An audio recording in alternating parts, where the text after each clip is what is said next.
My name's Eric and I'm an alcoholic. And I don't know how to do this at all, really. Plus the fact that, I've only just started being able to speak again because about 3 weeks ago I had all my teeth taken out and these implants put in. And so it all kind of feels funny in there. And I'm trying to kind of overcome this lisp and a whistle, which you can hear. So, actually, some of it is quite nice because I sound like people I used to admire, like Otis Rush and Ray Charles, who used to sing with a lisp. So that's cool. But one of the great things about this was that one of my dreads as a practicing alcoholic was dentistry.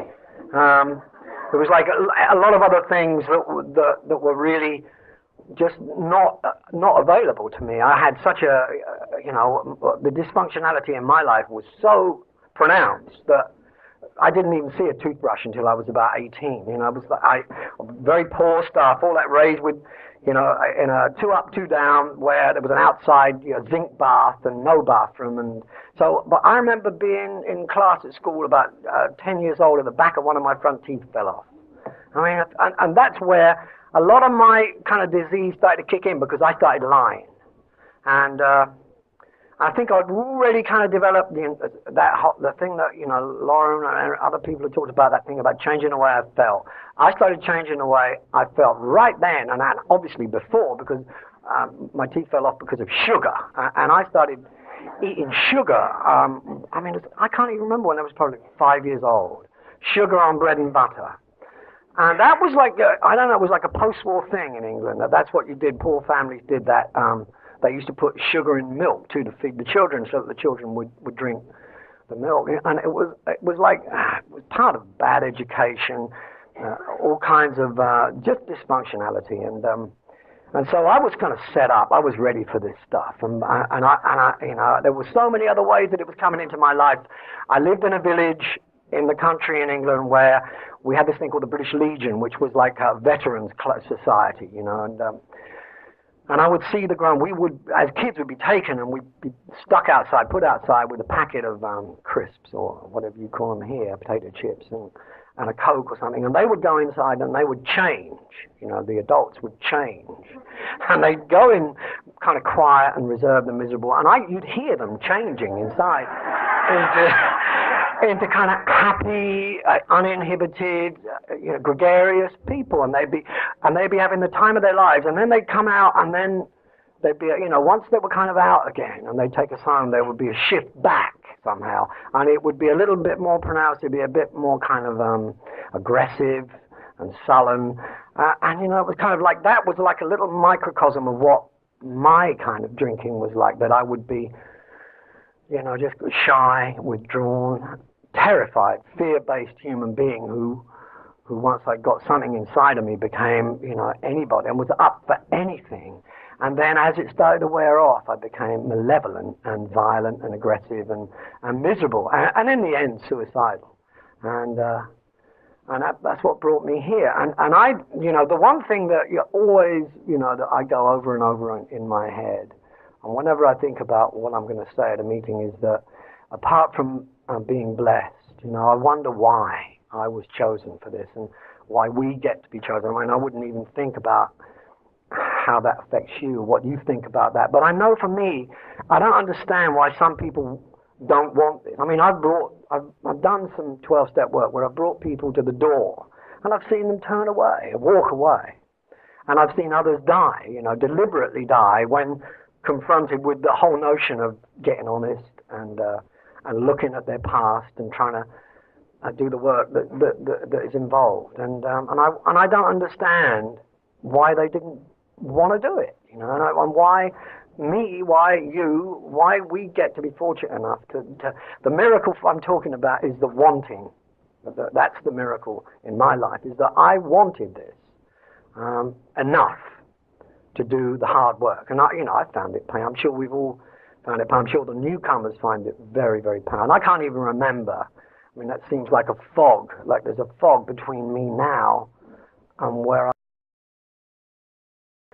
because I know I was just driven by fear. And I remember coming to meetings trying to impress everybody with the fact that I'd been around for a while. So, You know, how does a newcomer do that? You know, I wanted everyone. It was impossible. I wanted to pretend like I'd done the steps. I wanted to pretend like I was, 3 or 4 years sober when I was only 6 weeks, and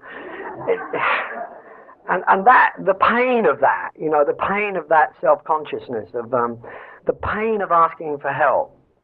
That to me was very, very hard work. I don't know anybody who seriously works on this program who finds it easy, because it's not supposed to be, because it requires that we put one foot in front of the other, and the most courageous people in the world, in my book, are recovering alcoholics, the people that walk through that door. And on a day, and that's still the same for me now, driving up here tonight. I have to hand it over. I have to hand it over to my higher power, because, and that's easy for me now. I just say, I don't know what to do. Get me there. I mean, I pray about like each mile of the road I'm driving. Get me there safe. Get me something to eat.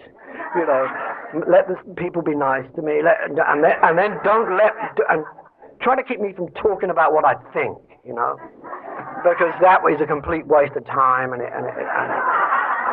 they all know, it's like we're all kind of experts on one fucking thing or another. But so, and I just hope that he, sometimes he answers most of my, but he got me here. It's like, I think it was Ted said that, that whole thing about, I'm paying back. Because I prayed all through my drinking to be got out of every situation I was in, to be relieved of this, to be got through that, and I'll never do it again, and I'd do it again, and I'd ask, and I was always delivered. Now, and that's the other thing, is why was I, and so and the thing is, it really is none of my business. That's the kind of the kernel of it all, is that I don't think I'm supposed to know. And whether I think I'm supposed to know or not doesn't make any difference, because I'm not going to ever find out. I don't think I will. It's only when I look back on the path that I've already traveled that I see how, when I've been there meeting that person, there's been some kind of connection where they meet another person that's somehow brought to the program or something, and then I see that every girlfriend I've ever had, or every journey I've ever taken, has been in order for me to do some. It's all about service, and the thing is that I can't govern that. I have no control over it, and really all I've got to remember to do is just show up, and the rest is done for me. Because I don't, the minute I try to figure out how this works, I don't need to come here anymore, and that's a frightening thought, because I know people that do, and I guess I know some that do, and it's like, well, I'm getting off on a tangent, and they turn into lecturers and they turn into experts, and I'm not. That's not what I want. I like to hear people that are, around a long time, who still say, I don't know how to do this. I don't know what. I'm frightened, because then I know that they're human, and I can, because it's like I go back to that thing of authority. I can't be around authority. I need humility. I need humility as an example. I need to see that someone could stay sober a long time and not become authoritative, not become, like a governing body, not become an expert, that they can retain their innocence, that they can be childlike and still be adults, and that's what I find that here. I don't find it anywhere else. And I know there are great people out there without programs who just seem to be on the path, and I do meet them from time to time. But if I want to be guaranteed to that kind of exposure, I come to an AA meeting, and I get it here. And so I mean, my story is very, very simple. I just, I'm just the same as everybody else here. It got hairy, it got good, I crossed the line, it got nasty, and somewhere,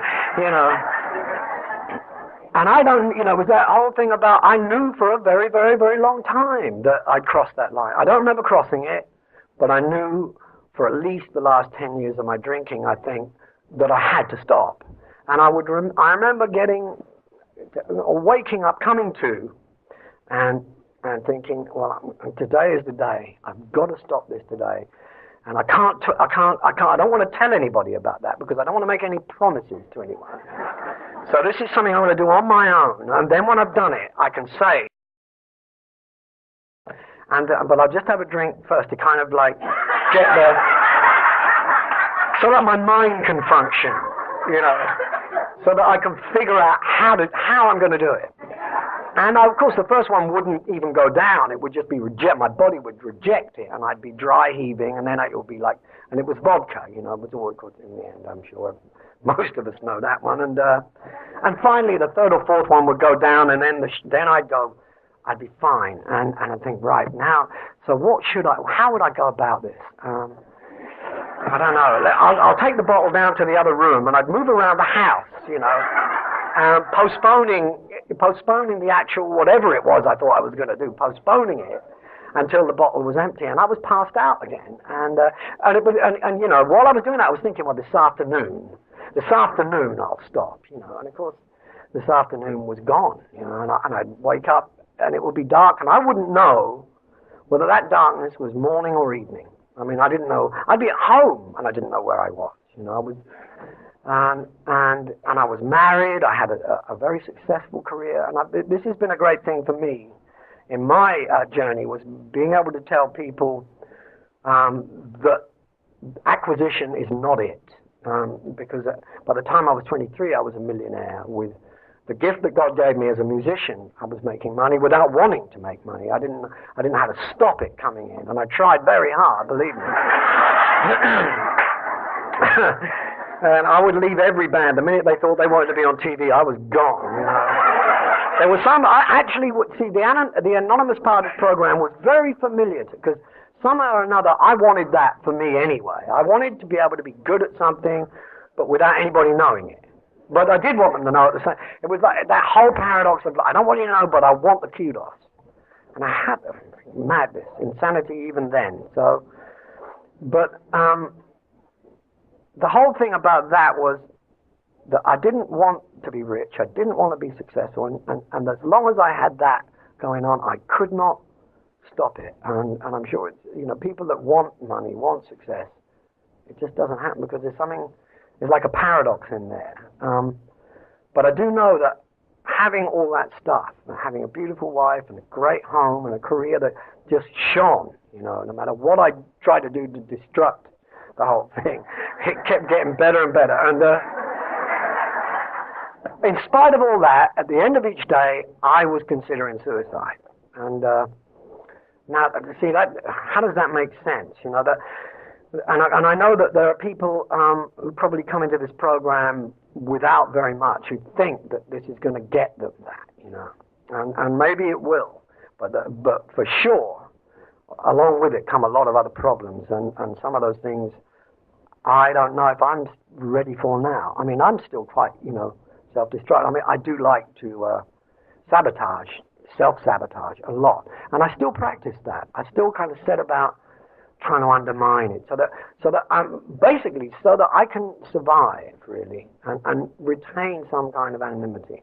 So for that part of me, I'm very lucky and blessed in that I did, for instance, have a fairly strong belief in God when I came here. That was not a problem for me, and I did want to be anonymous. So when people came up to me at meetings and asked for my autograph, it was easy for me to say no. You know, I'm Eric the alcoholic. And there was a time, I think, where there was definite conflict in it for me. That when I first got sober, which is a long while ago now, it was back in 1981, I went out on the road. You know, I went out on tour, and it sounded like shit. And and it was an awful experience. And of course, it was you know, I was in treatment, and everyone said, counselors and fellow patients alike said, you know, don't do anything. It's like that whole thing. Don't do anything. Don't get involved with anybody. Don't make any decisions. Don't do anything for a year. And within 6 months, I was touring America on a massive scale, hating every minute of it, and being around very, very dangerous situations all the time, and really kind of feeling miserable. And I suppose, you know, I was on the way back, and I relapsed as a result of that. And I went back into treatment, and in that period of time, being back in treatment, I had to confront.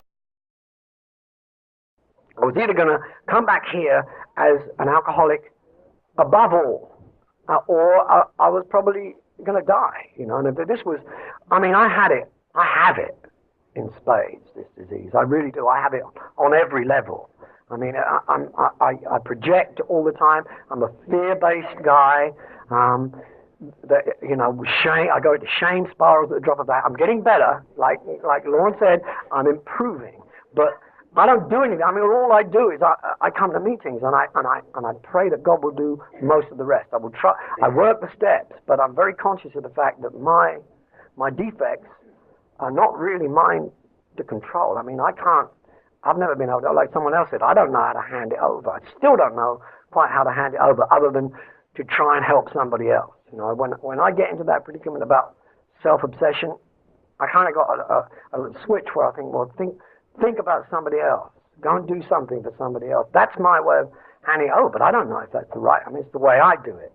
But for me, it's tough, you know. And the thing about where I've had to work very hard is being, you know, having this kind of celebrity as a musician, and being like on the media, and you know, and there's recently been a thing where I've put together a center in the Caribbean to help people, and I realize that that's not an AA project. You know, I've had to kind of really work hard on my boundaries around this stuff. You know, treatment centers are not AA. You know, that's like they work with the 12-step program, and they advise, but nevertheless, you know, and it's still a separate issue. And when I was confronted with these people that, you know, that I put together to make this thing work, they said, well, you're going to go out there and have to go out there. You're our only asset. Nobody knows this fucking thing is here. You've got to go and tell them that it's here. And you've got to, and you know, in order to do that, well, I said, well, what am I going to do? I go on 60 Minutes, do the Today Show. I do like all kinds of fucking magazine and newspaper articles. And in the course of that, I'm on the edge the whole time of breaking my anonymity.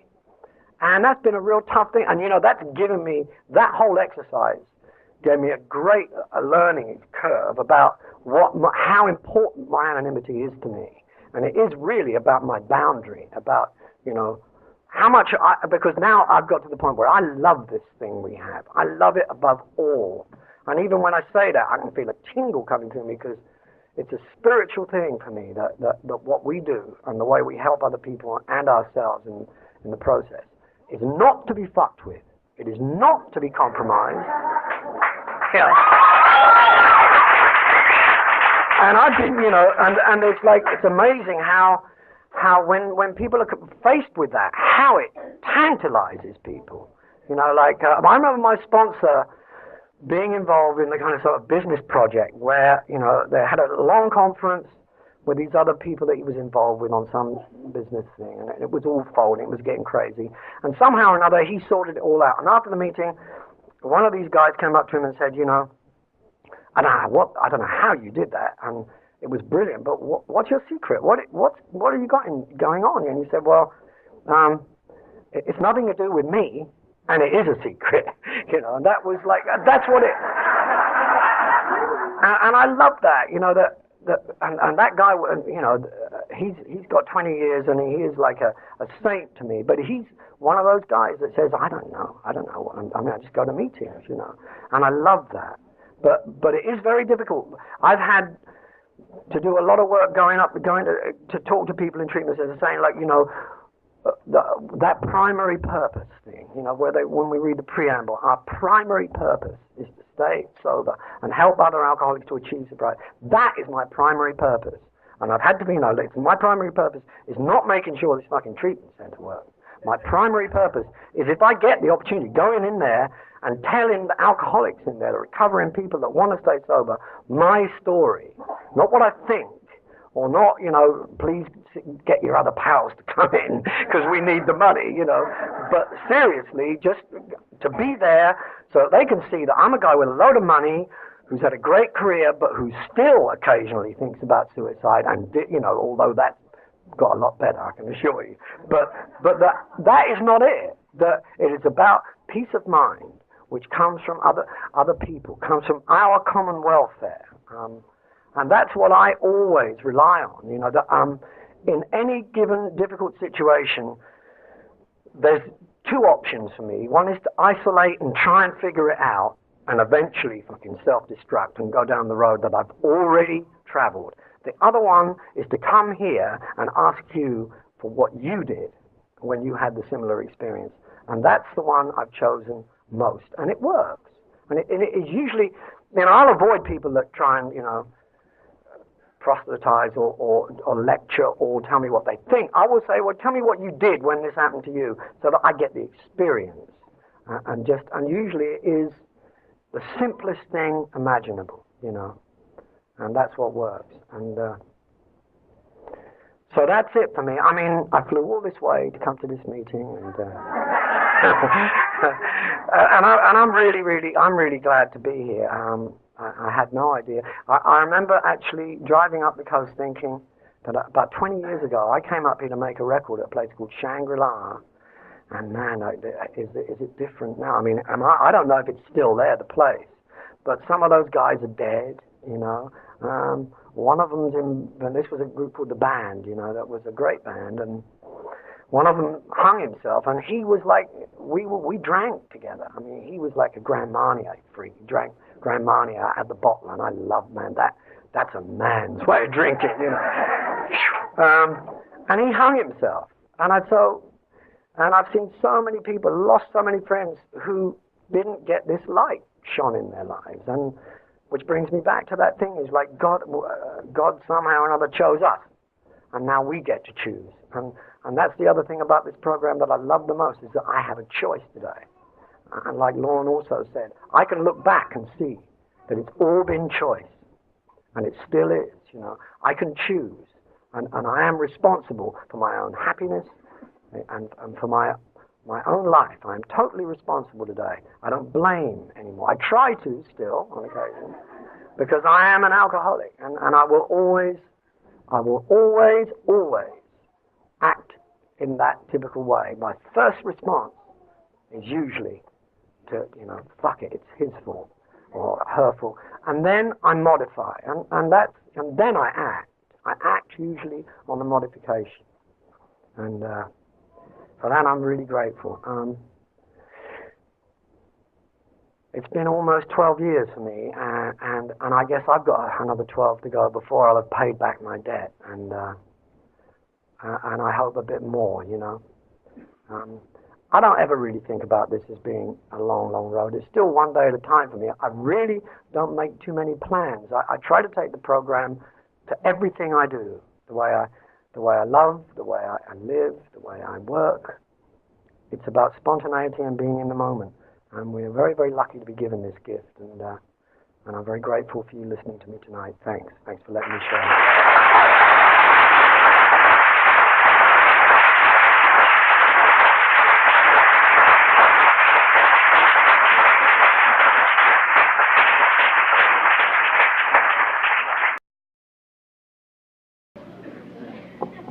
A few days later, I'm right up the street here to 100 Center Street.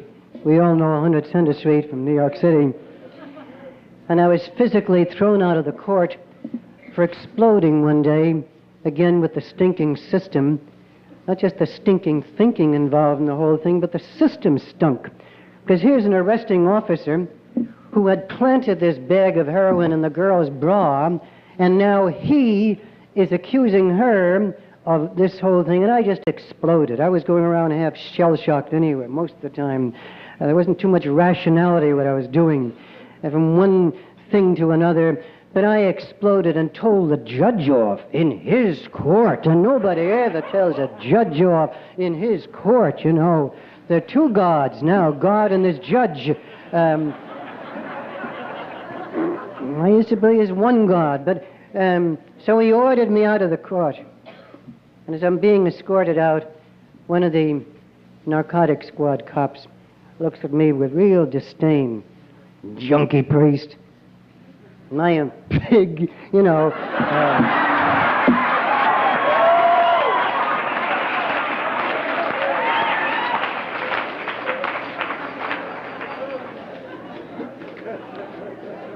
So the Inspector Carey, does that ring a bell? Inspector Carey, in charge of the narcotics squad, sent another report into the Chancery office. They were getting a fire on me, and that didn't sit too cool with my church either.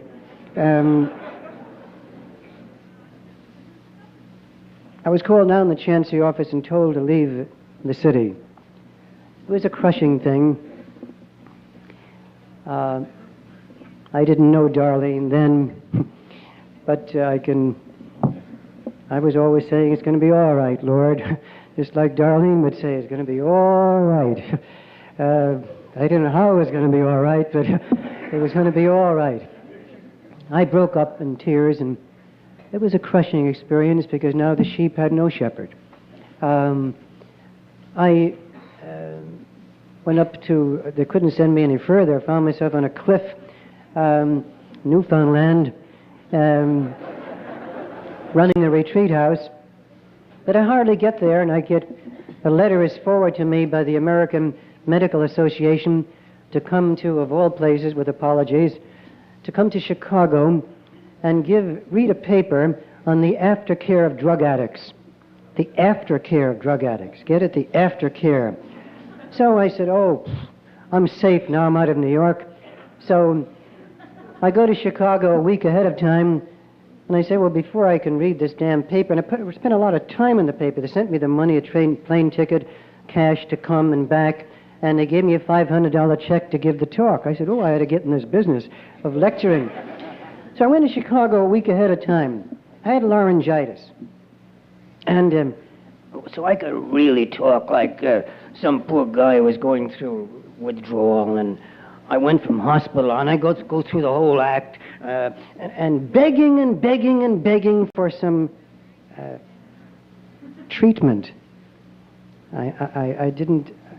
I realize now, since NA, that hospitals treat. We care. You treat an abscess. You treat a sickness. You don't treat people. You care for people.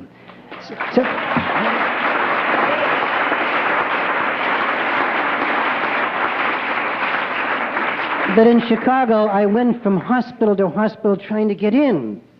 And they really thought I was an addict. And finally, when everything failed, I called the chaplain. I forgot the name of the jail in Chicago. I said, well, I can at least get his number. He went, how'd you get my number? What does it matter how I got your number? I want your help. He said, well, the only help is if you break a window, get yourself arrested, you come in, we'll help you to kick in jail. So 3 days later, I come to the convention, bigger than this, all these very professional-looking doctors. I stood in front of them for a moment, took my paper. It was a 15-page paper. I tore it up in 6 pieces and said, how the hell can I read a paper on the aftercare of drug addicts when you don't even have any care? There isn't a hospital bed in New York City that will take, rather in Chicago, that will take a drug addict just to be detoxified. So I tore the paper up. There was silence for a moment. And I threw the check, too, and walked off. Can you imagine the consternation? They all came and began to talk to me. Marie Nicewander walked up first. We were friends in the city. I used to con her, and she knew that I was conning her. When I used to be getting Dolphine from her, now it's methadone, but when it used to be Dolphine, and she said, congratulations, but you better get out of Chicago in a hurry.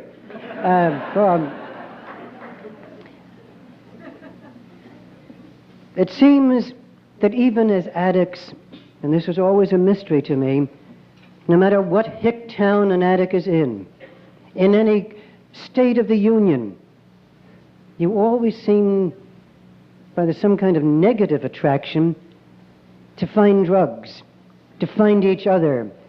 Well, the same way, no matter where I go, I always seem to be able to bunk into drug addicts.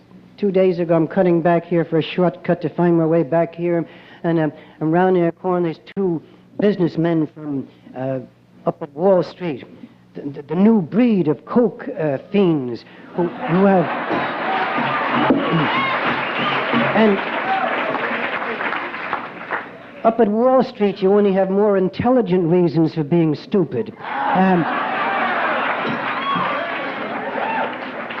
so I said to as they're rolling this thing, and I said, what's going to happen when you come down? What do you mean when I come down? Yeah, you can't stay up all the time. What are you going to do when you come down? But man, are you some kind of a nut? I said, no. I said, anyway, I always seem to run into them. Them, it's them now, not us.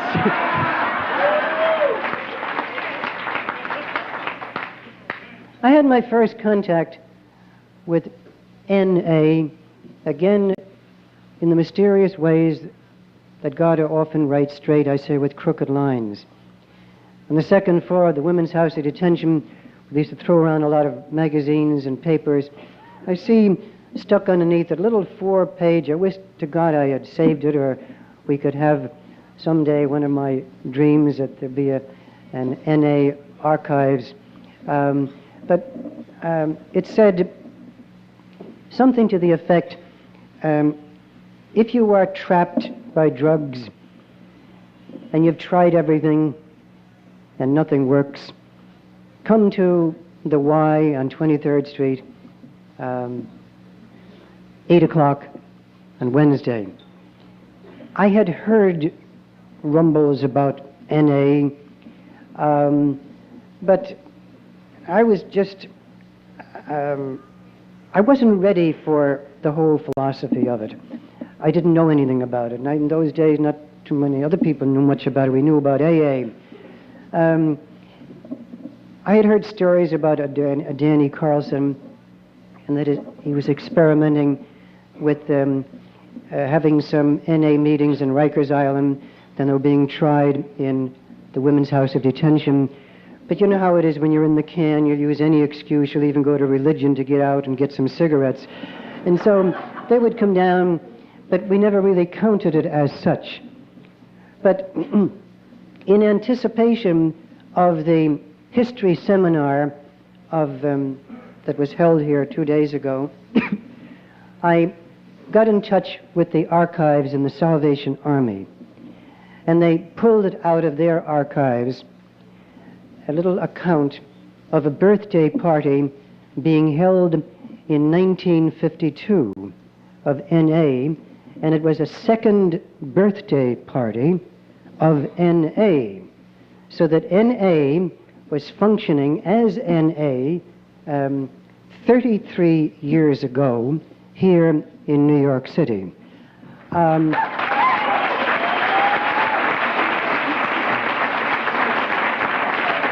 When I worry less these days about, saying some things, as long as everything is all right with God. Somebody walked up to me before this and said, how do you feel? I said, I'm very scared. They said, why are you scared? I said, well, as long as I'm scared, God takes care of me, and He speaks through me. If I stand up here self-sufficient, then God leaves me alone. In the final analysis, it isn't too important where NA started, but the day that I walked into that meeting, I never saw a sadder group of sheep, a more seedy group of people, a more lost group of people, disheveled looking. I used to hear the girls say the difference between a junkie and a user, or a junkie and I'm a drug addict, is that if you're a junkie, you never take a shower. If you're a junkie, you don't have a room. If you're a junkie, you're catting, you're sleeping any place. Well, this group looked that way. And so, with the laws as they were before 1962, it was a felony to have tracks. It was a felony to be nodding. It was a felony to just be a drug addict. And the narco cops could be outside and bust you on the way out of a meeting. We didn't have that sense, as you say, that we were not under surveillance. We were. So very few people came. And we never had anybody to emulate, to look up to and say, he's clean 3 years. Man, if you were clean a week, that was a great thing in those days. And so we never had, like at AA, you could be sitting next to a bank president or a bishop, you know, but never at NA. We all had prison records. The first girl I met, who I knew from the house of detention, before she died, she had 99 busts on her stupid yellow sheets. 99 busts. And these were the kinds were coming to NA, but that's NA history seminar. This is a spiritual meeting. And I think I'm desperately trying to keep my own memories green, and maybe yours too. Maybe I'm trying desperately to identify with you so much that you will continue to accept me, because in a certain sense I don't have anybody else. Not that you...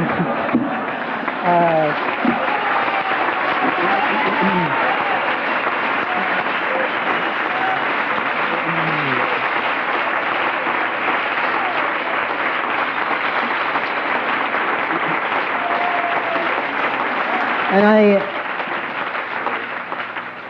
one of the reasons why so many of you had to go to Miami or California, because that stupid Rockefeller bill made it impossible for us to have NA functioning. And I think it's not just paradoxical, it's an act of divine justice. They're having this convention in this building that Rockefeller decided to build. You know, Lord.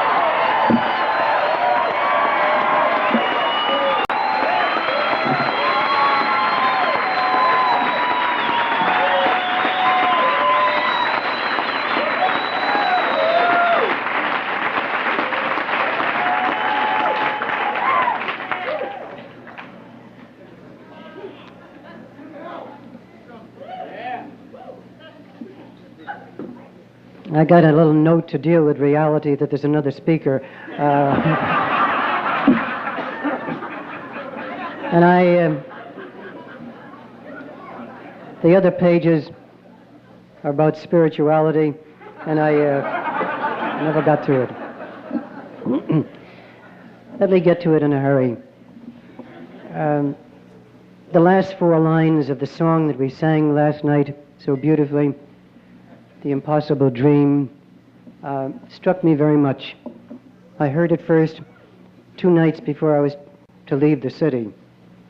And I broke up, still willing to go into hell for a heavenly cause. I got to know Mitchell Lee, the man who wrote The Impossible Dream, and I was having lunch with him the day that he sold The Impossible Dream song for $2 million. $2 million.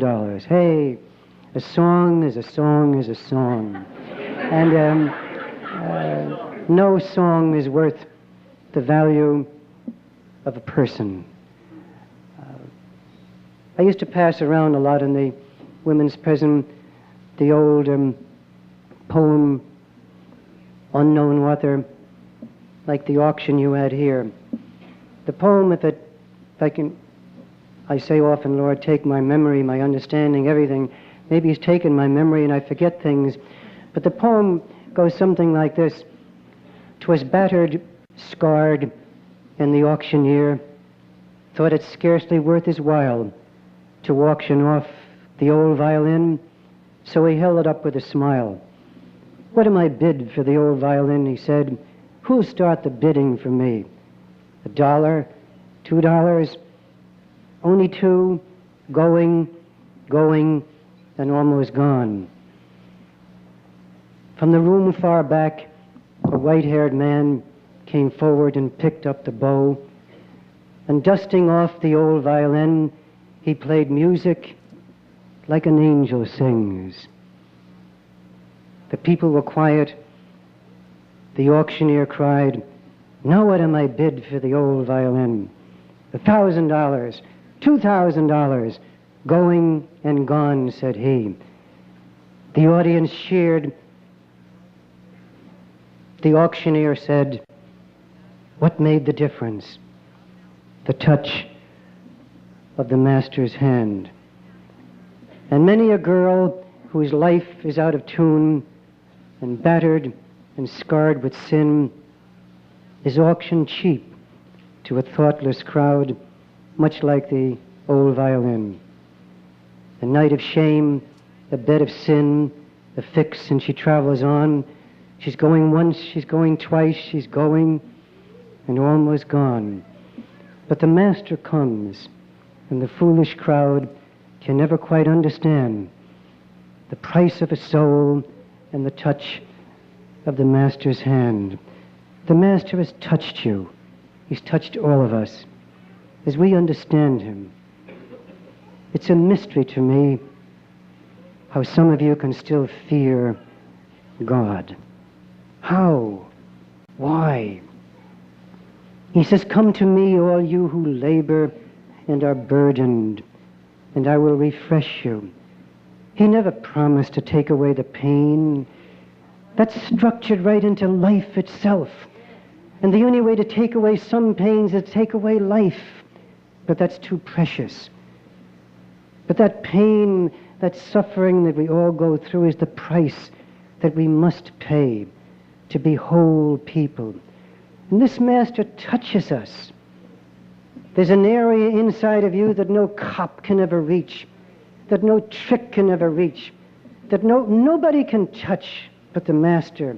And he's touched you in a way that has no comparison on this earth. How you can fear a God who says, "I will leave the 99 and search for you." And there's more joy in heaven over one junkie who comes back to him than 99 bishops that don't need it. Or maybe they need it but don't know they need it. How we can be afraid of a God who has proven that he loves us so much. The proof is that we are here. Do you know what we represent here? We represent 15,000 years of drugs.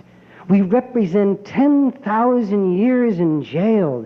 We represent $150 million a year in the negative aspect.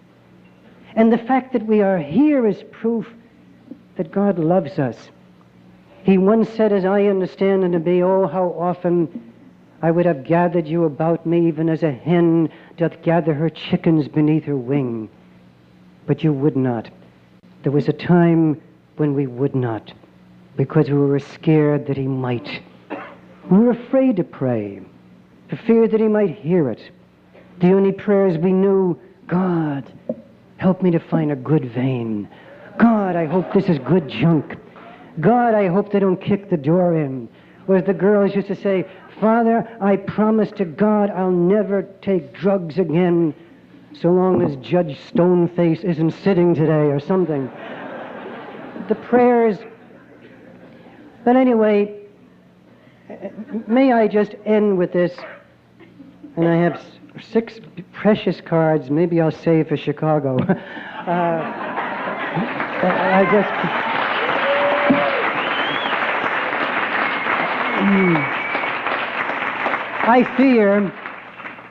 I fear how you're going to feel when the feeling disappears. I fear when you get back to your hometowns and this emotional high is gone. Please, feelings are not facts. You may feel at times like a bum, but that's not a fact. You may feel like a no-good, but that's not a fact. Feelings are fickle, selfish, unpredictable. Feelings are dangerous. Facts are something you can deal with. This is why God, as I understand him, said his last beatitude, and people don't know it. "Blessed are they who have not seen, and yet who believe." We believe even though we don't see. And yet there are things that we can see that others can't. Blessed are the eyes that see the things that you see. And so when feelings aren't there, you can still be as close to God as ever in blind faith. Faith is not seeing. If you see, it isn't faith. Faith isn't hope. If you have what you hope, you're not hoping anymore. In heaven there'll be no hope because everything we hope for we have. There'll be no faith because everything we believe in we'll see. All that remains is heaven, in heaven is what we went through last night and the night before, hugging and real charity and love. And you got it, baby, you got it. Hang on to it.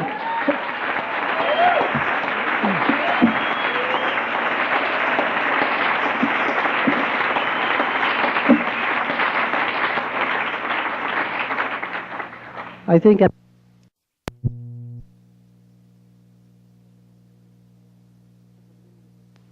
I can end with this prayer that I pray with you and for you.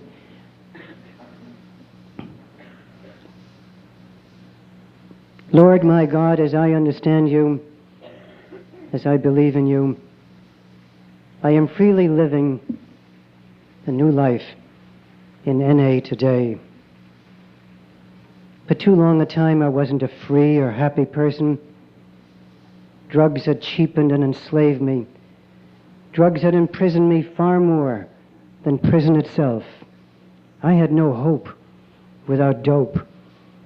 And so wishing to live, yet drowning in a lonely sea of despair, I cried out for help. And somehow I knew that I couldn't help myself. Neither could my parents, children, husband, wife, friends. So Narcotics Anonymous is now my lifeline. I must not, I dare not let go of it.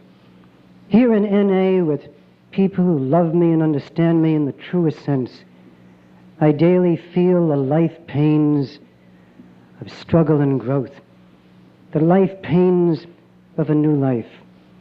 For I now believe that these pains, shared and understood by others, is the price I must pay for the life that I came to NA to save. There is hope without dope in God, in NA. The last line of this old battle hymn of the Republic is, NA keeps marching on. Glory, glory, hallelujah. Glory, glory, hallelujah. Glory, glory, hallelujah. N.A. keeps marching on again. Glory, glory, hallelujah. Glory, glory.